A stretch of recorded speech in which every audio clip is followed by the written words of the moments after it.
Megan had always loved living alone.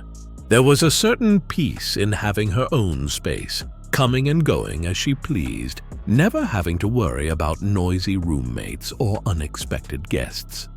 She had been in her current apartment for almost a year, a small but cozy unit on the third floor of an older building in a quiet part of town. It wasn't perfect, but it was home. That changed the night she heard the breathing.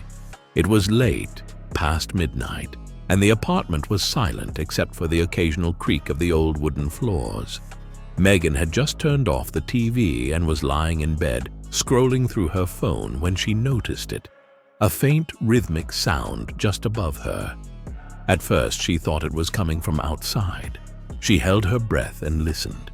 No cars, no wind, no neighbors moving around. But the sound was still there, soft, steady breathing.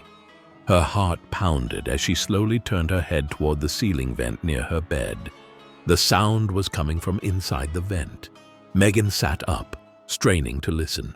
Maybe it was just the building settling, or air moving through the ducts. That had to be it. She tried to ignore it, telling herself she was imagining things, but just as she reached to turn off her lamp, the breathing changed. It became slower, deliberate. It wasn't just breathing, it was listening. A chill ran through her body. She grabbed the remote and turned the TV back on, needing some kind of noise to drown it out.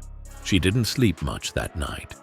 The next morning, she called her landlord, Mr. Lawson, an older man who had always seemed a little too indifferent to maintenance issues.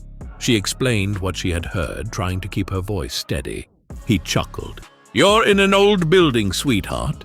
Pipes make noise. Maybe a rat got in the vents." Megan didn't argue, but something about the way he brushed it off made her uneasy. She had lived in old buildings before. Pipes and rats didn't sound like that. That night, the breathing came back. She had been lying in bed for less than an hour when she heard it again. Only this time, it was closer. The sound was no longer faint. It was deeper, clearer, as if whoever, or whatever, was on the other side of the vent had pressed their face against it. Then, just as she thought it couldn't get any worse, she heard a whisper. "I see you." Megan's body went cold. She shot up in bed, heart hammering, her breath coming in short, panicked gasps. She grabbed her phone with shaking hands and dialed 911. 911? What's your emergency?" Megan struggled to find her voice. "There's someone in my vents." 2 officers arrived within minutes. They checked the apartment, shining their flashlights into the vents and around the room. One of them, a younger guy with tired eyes, sighed after a few minutes of searching. "Probably just air pressure in the ducts," he said. Megan clenched her fists. "They think I'm crazy."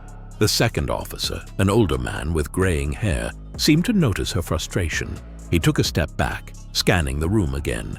His gaze landed on the hallway closet. It was slightly open.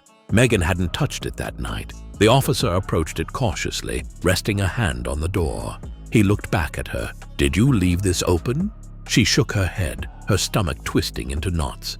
The officer reached for the handle and yanked the door open. At first it seemed normal, just coats, a few boxes, nothing unusual. But then he pushed the coats aside, and there, at the very back of the closet, was a small door, a crawl space. The officers exchanged a look before pulling the door open. A cold, musty smell seeped into the air as they shined their flashlights inside. Megan felt her stomach drop. There, tucked into the tight, filthy space, was a small mattress, a pile of empty water bottles, crumpled food wrappers. Someone had been living there.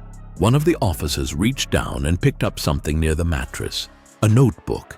He flipped it open, his eyes scanning the pages. His expression darkened. "You need to see this." Megan took a step closer. The pages were filled with handwritten notes. She eats dinner at 7:30. She showers at 9 o'clock.